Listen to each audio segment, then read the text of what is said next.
General Alan Purisima, Yes, Your Honor. you're placed on preventive suspension on December 19, 2014.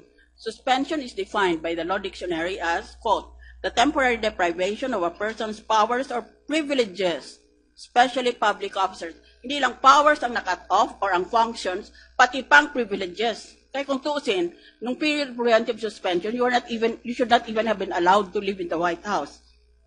And yet you continue to participate in preparation for a law enforcement activity. Therefore, sir, I humbly call to your attention.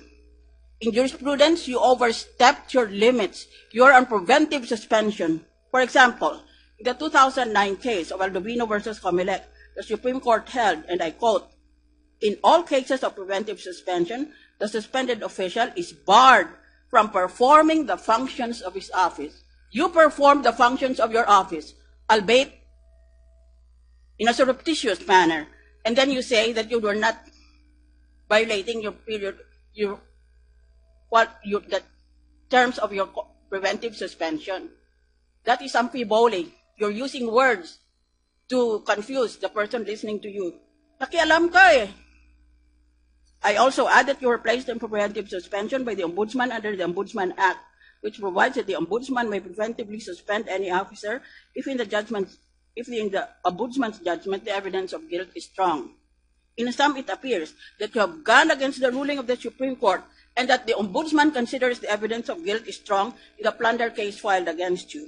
But I insist on the more important question, what made you violate the terms of your preventive suspension? Normally, kung preventive suspension ka, hindi ka pupunta sa office mo. You don't even call your colleagues. You just sit there quietly. And then when it's time for you to report back to office, then you go as commanded. Pero ikaw masyado kang busy. Preventively suspended ka, masyado kang maraming kinakausap.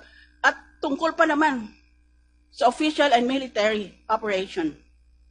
So what made you do that when you were under preventive suspension? And don't play words with me. Words are my livelihood.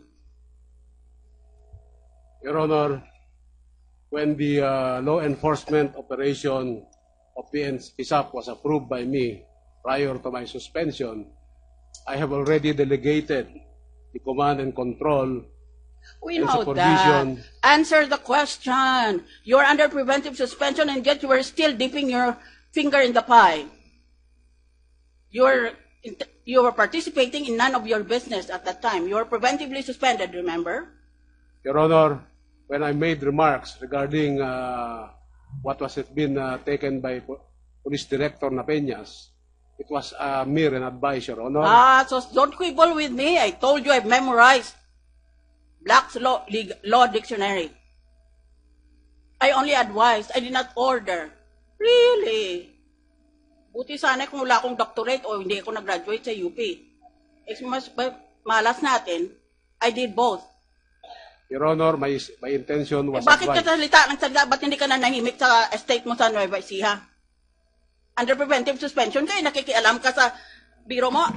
40 tao ang namatay. At kasali ka doon. Kung hindi ka siguro nakisali doon, baka buhay pa sila. Your Honor, when I delegated the responsibility, I did not delegate the accountability. So, aren't you ashamed of yourself? Saying I delegated the responsibility but did not delegate. I delegated the authority but did not delegate the responsibility or some such words. You should hear yourself talk. The Hindi accountability. pwede sa akin yan. I was an RTC judge, just to remind you. Yes. And I received several awards for my performance in the judiciary. So that does not play with me. It's not going to play in Peoria or in the Philippines. Ito ang tagutin mo.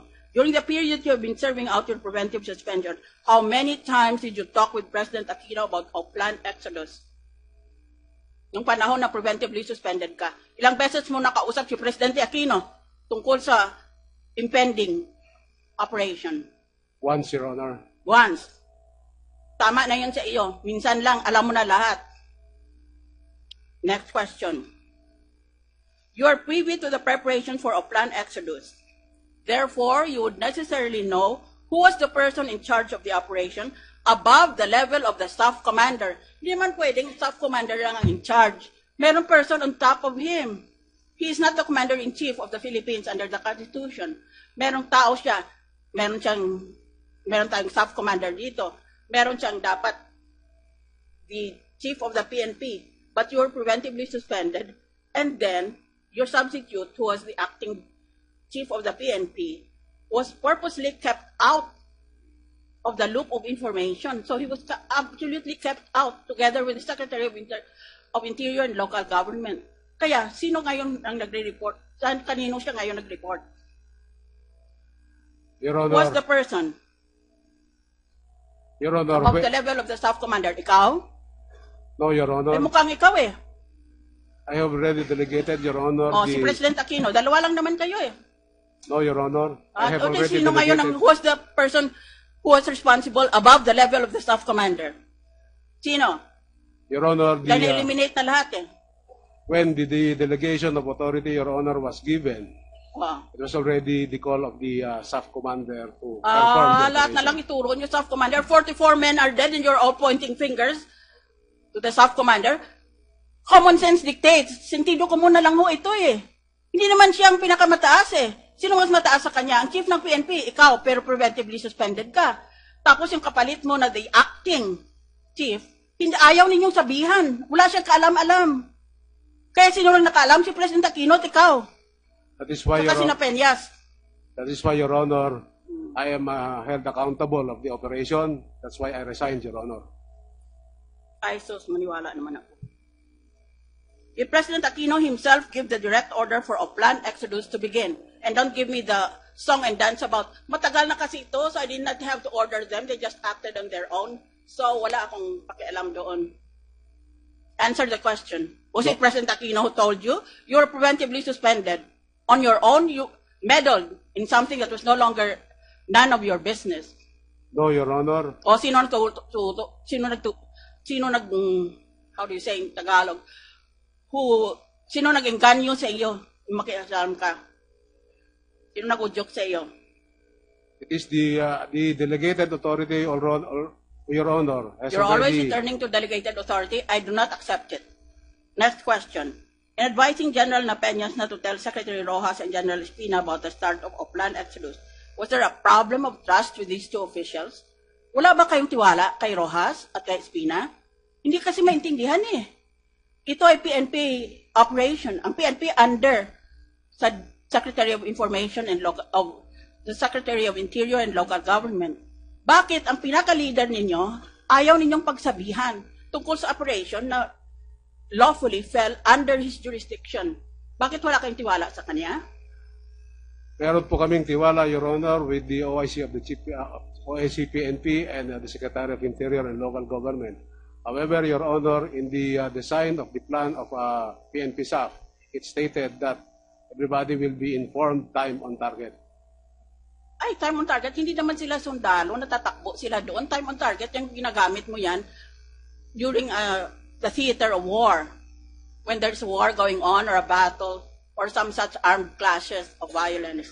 Your Honor, may I We're explain? talking about civilian eh. Your Honor, may I explain time on target in the police No, parlance? I understand what it is. Thank you. Next question for the MILF.